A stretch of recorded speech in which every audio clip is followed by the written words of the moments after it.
राधे राधे दोस्तों, मैं कट करने जा रही हूँ आज ये ब्लाउज। जो ये देखिए आप, बड़ा ही सुंदर, बड़ा ही प्यारा सा ब्लाउज रहने वाला है। इसमें इस तरह का वर्क दिया हुआ है और साथ ही इसका जो नाप का ब्लाउज है, ये मैंने इसका नाप ले लिया है। इसका जो है चेस्ट है 38 इंच का, लंबाई है 15 इंच की बैक पे, और सामने जो है ये 15.5 इंच का लंबा है। आधा इंच इसमें जो है सामने का लंबाई ज़्यादा है। उसी के साथ इसकी स्लीव जो है 10 इंच की बनवाई है कस्टमर ने। और ये ब्लाउज भी मैंने ही बनाया था उनके पहले, उनको काफ़ी अच्छी फिटिंग आई थी। उसके बाद उन्होंने नाप के लिए यही वाला ब्लाउज जो है वापस भेजा है। तो मैं जो है आज कटिंग करने जा रही हूँ। तो ये जो है मैंने अस्तर ले लिया है, इसको अभी हम साइड में रख देंगे, इसकी कटिंग हम बाद में करेंगे। तो इसको जो है हम पहले अस्तर पे कट करते हैं। तो ये जो हमारा अस्तर है मैंने पूरा ओपन कर लिया है। अब ओपन करने के बाद हमें क्या करना है, जैसे मैं हमेशा करती हूँ उस तरह से हमें कटिंग करनी है। ये कपड़ा जो है ये पूरा पीस मैंने खोल लिया है और खोलने के बाद मैं इसको फोल्ड लगाऊंगी। फोल्ड कितना, चेस्ट की चौथाई में 2 इंच प्लस करके हमें फोल्ड लगाना है। तो मुझे थोड़ा आइडिया है कि मुझे कितना करना रहता है, तो मैंने इसकी फोल्डिंग लगा ली है। आपको जो मैंने मेथड बताया है आप उस मेथड से चलें। चेस्ट की चौथाई में 2 इंच प्लस करके हमें जो है ये कपड़ा अलग कर लेना है। कुछ इस तरह से जो है मैंने ये यहाँ से अलग कर लिया है और ये कपड़ा बचा हुआ हम स्लीव में यूज़ करेंगे। तो ये हमारा जो है ब्लाउज का बैक और फ्रंट, अब इसमें से मैं जो है कट करने वाली हूँ। आप चाहे तो इस तरह से फोल्ड भी करके कट सकते हैं और आप चाहें तो अलग अलग भी दोनों पार्ट इसमें से निकाल सकते हैं। तो फोल्ड करके हमें कैसे निकालना है वो भी मैं दिखा देती हूँ, और अलग करके हमें कैसे करना है। फोल्ड हमें इतना करना है कि बैक जो नीचे वाला पार्ट है हमारा 15 इंच का रहे और एक्स्ट्रा सिलाई रहे, यानी कि 16 इंच का हमें रखना है। ये 16 इंच है, तो ये 16 इंच हो जाएगा तो ये 15 इंच बन के तैयार होगा। और ऊपर वाले पार्ट में हम बेल्ट लगाएंगे तो ये हमें छोटा ही चाहिए, उस हिसाब से भी हम कट कर सकते हैं। और एक कट हम ऐसे भी कर सकते हैं। एक कट ये जैसे मैंने 16 इंच इसका बैक पोर्शन ले लिया है, ये 16 इंच का है, तो 15 हमारा बनकर ये तैयार रह जाएगा। तो यहाँ मैंने निशान लगा लिया है। ये कुछ इस तरह से जो है मैंने निशान लगा लिया और इसके बाद जो है इसका गले का निशान भी मैं यहीं लगा लेती हूँ। 10.5 का इसका गला है। उसके साथ जो है मैं यहाँ शोल्डर का निशान लगाती हूँ। तो शोल्डर जो हमारा इनका डीप गला है तो हम 5.25 इंच का ही रखेंगे। और यहाँ से आर्म होल जो है हम 6 इंच के लेंगे। आप चाहे तो 6.25 भी ले सकते हैं। इतना फ़र्क जो है इतने कम में नहीं आता है, तो आप चाहे 6.25 लें। खूब से खूब आपको अगर परेशानी हो कि आर्म होल में थोड़ा ज़्यादा चाहिए तो आप 6.5 इंच ले सकते हैं। उसके बाद हमें जो गला लेना है, पहले हम बैक को कट कर रहे हैं, ये बात आप ध्यान रखें, क्योंकि मैंने आपको दोनों मेथड से बताया हुआ, पहले भी मैंने आपको बताया था, अभी भी मैं बता रही हूँ। तो ये हमारा 2 इंच का गला है नीचे से और ऊपर से, और नीचे से हम जो इसे 2.5 इंच तक का फैला देंगे, क्योंकि नीचे से गला चौड़ा अच्छा लगता है। तो ये कुछ इस तरह से देखिए। अब मैं आपको इसी से इंची टेप से एक शेप बना के बता देती हूँ। ये इस तरह से जो है आप बॉक्स बना ले चाहें, और अगर बॉक्स नहीं भी बनाएं तो देखो एक अनुभव हो जाता है, करते करते गले को शेप हम इस तरह से भी दे सकते हैं। तो ये हमने जो है एक गले की शेप ड्रॉ कर ली है। और ये हमारा ब्लाउज, और यहाँ से भी हमें जो है इस तरह से शेप देना है। ये हमारा शेप जो है आर्म होल का हो गया है पूरा फिक्स। हमें जो है इस तरह से कट नहीं करना है, वरना यहाँ आके टाइट हो जाएगा। तो इस तरह से जो मैं हमेशा ड्रॉ करती हूँ, और मैंने इस तरह के ड्राफ्ट बना रखे हैं। आप चाहें तो अगर आपको ड्राफ्ट की ज़रूरत हो तो आप मुझसे कमेंट्स में लिख सकते हैं, मैं आपको ड्राफ्ट की कटिंग भी बता दूँगी। और अगर आपको चाहिए तो घर बैठे भी मैं आपको इस तरह के ड्राफ्ट, ये क्या ईजी होते हैं, हमें ज़्यादा इसमें जो है कुछ नापना नहीं पड़ता, सिर्फ ऐसे शोल्डर के यहाँ रखा और इस तरह से हम ड्रॉ कर लें। हर तरह के चेस्ट के जो ये ड्राफ्ट मिल जाते हैं। उसके बाद हम जो है फ्रंट कट करेंगे। ये हमारा बैक पूरा रेडी है अभी फ़िलहाल के लिए तो, और ये इधर से हम फ्रंट लेंगे। तो वही हमारे शोल्डर यहाँ रखेंगे हम, क्योंकि ये पोर्शन हमारा जो फ्री होता है, इस ये कट होने के बाद ये फ्री होता है। तो हम जो है यहाँ से हम वही हमारे शोल्डर लेंगे 5 इंच के। 5.25 इंच के। यहाँ से हमारे आर्म होल हो गए 6, 6.25 या 6.5, जो भी आपको सही लगे आपके बॉडी के अकॉर्डिंग। उसके बाद हम आगे का गला ये वही 2 इंच पे, और लंबाई में जो गला रहने वाला हमारा 6 इंच का।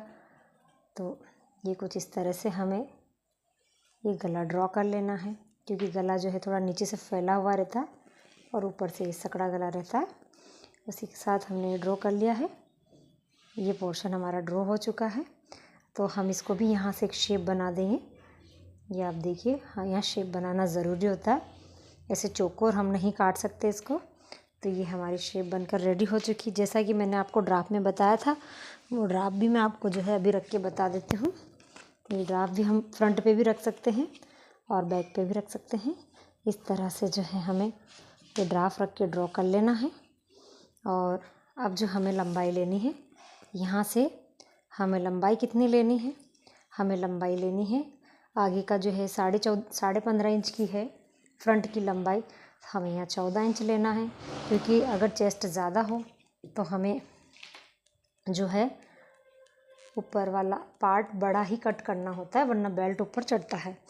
तो ये जो हमारी शेप बनकर तैयार हुई है, अब इस शेप को हम जो है इस तरह से राउंड देके यहाँ ऊपर चढ़ाएंगे, क्योंकि ये यहाँ से थोड़ा सा ऊंचा होता है फ्रंट पे। आपने देखा ही होगा जब हम बेल्ट लगाते हैं। तो ये हमारा जो है ये फ्रंट का पोर्शन रेडी है। अब मैं यहाँ से इसको अलग कर लेती हूँ। ये और ये जो हो गया, इसके नीचे का बेल्ट निकल जाएगा। इस बेल्ट को भी हम जो है अभी मेजर कर लेंगे। उसके बाद ये मैंने जो है ये कट कर लिया है इसका फ्रंट। इसे आप पूरा अलग कर लें। इसके बाद इसके गले की छटाई आप कर लें कुछ इस तरह से। जितना डीप आप पहनना चाहते हैं उस हिसाब से आप जो है गले को डीप कर लें। तो ये हमारा जो है ये ब्लाउज़ का फ्रंट कटिंग है। अब इसके टक्स के निशान लगाने बाकी हैं, वो मैं आपको ज़रूर बताऊंगी। और पहले हम बैक कट कर लेते हैं, फिर हम इसके टक्स के निशान लगाएंगे। तो बैक में हमें यहाँ राउंड नेक देना है। आप चाहे जिस तरह की शेप आप दे सकते हैं ब्लाउज़ में। तो ये मैंने दे दिया है, ये इसको भी कट कर लिया है। उसके बाद मैं इसको भी कट कर लूँगी। तो ये हमारा जो है बैक कट हो चुका है। अब बैक कट होने के बाद हमें इसमें क्या क्या चेंजेस करने हैं, ये पहले हम इसे देख लेते हैं। तो मैं चौक से आपको ड्रॉ करके बता देती हूँ। पहले तो हमें जो है यहाँ से ½ इंच शोल्डर डाउन देना है, आप देखिए। उसके बाद हमें ½ इंच यहाँ से कट करना है, क्योंकि जो इसका फ्रंट होता है वो बैक से ½ इंच बड़ा होता है और ये जो बैक ½ इंच छोटा होता है। तो हम इसे कट कर लेते हैं। इससे हमारी फिटिंग बहुत अच्छी आएगी, परफेक्ट आएगी, कहीं से कोई झोल भी नहीं आएगा। और अगर आपको आर्म होल के यहाँ से झोल आने की समस्या अगर ज़्यादा हो तो आप इसको हल्का सा यहाँ आर्म होल के यहाँ से ½ इंच और अंदर कट कर ले। इससे आपके अगर यहाँ झोल आता है तो बिल्कुल नहीं आएगा और आपके ब्लाउज़ की फिटिंग बहुत परफेक्ट होगी। लेकिन अगर आपको झोल की समस्या हो तो ही आप इसे कट करें, वरना आपको जो यहाँ से टाइट फील होगा और आर्म होल के यहाँ से ये हमारा ब्लाउज़ काफ़ी टाइट और खिंचा खिंचा सा रहेगा। तो ये अगर आपको समस्या हो तो ही आप इसको एक्स्ट्रा कट करें, वरना ना करें। तो ये हमारा जो है हम यहाँ से ½ इंच डाउन दे देंगे। और हमने पीछे बैक भी कट कर लिया है। और हम जो है यहाँ से फ्रंट से 4 इंच का निशान लगाते हुए 5.5 इंच का 5.5 इंच का निशान लगाते हुए हमें जो है ये ऊपर ये बैक के टक्स है लगभग 5.5 या 6 इंच तक के से लगाएं। और ये यहाँ हम जो है टक्स लगा लेंगे। बैक के टक्स हैं ये, फ्रंट के टक्स मैं आपको बाद में बताऊंगी। तो ये बैक पोर्शन हमारा जो रेडी है, उसी के साथ हमें जो ये शोल्डर को ½ इंच डाउन फ्रंट पे भी देना है। ये फ्रंट पे भी मैं ½ इंच से डाउन दे देती हूँ, ताकि हमारे गले का जो है पूरा झुकाव हमारे गले की तरफ हो। अगर आपके कंधे उतरने की समस्याएं ज़्यादा हो तो आप इसको हल्का सा यहाँ से एक बार और छटाई कर सकते हैं बैक वाले पार्ट को शोल्डर के यहाँ से, ताकि इसका पूरा झुकाव जो है आपके गले की तरफ हो जाए और आपका गला बिल्कुल भी ना गिरे। और मैंने आपको यहाँ झोल आने की समस्या का समाधान भी बता दिया है, उससे आपके झोल आने की समस्या भी जो है ख़त्म हो जाएगी। तो हमारा ये जो है बैक और ये फ्रंट हो गया है तैयार।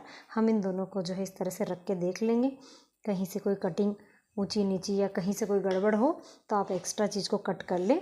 ये यहाँ से इतना गैप आना हमारा ज़रूरी है।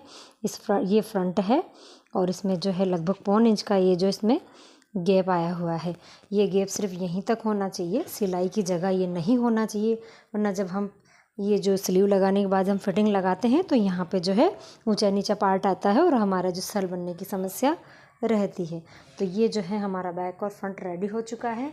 साथ ही जो है ये इसमें जो निकला हुआ है आप इसको बेल्ट के तौर पे बना लें और इसमें जो है आपको छोटा बड़ा जो भी करना है, जितना भी चौड़ा आपको बेल्ट चाहिए, आप जब तक हो सके आप सकड़ा ही बेल्ट लगाएं, क्योंकि ये वाला पार्ट जो है मैंने काफ़ी जो आपको कंफर्टेबल बताया है, इसमें बेल्ट हमेशा छोटा लगता है, इसमें बेल्ट चौड़ा नहीं लगता है।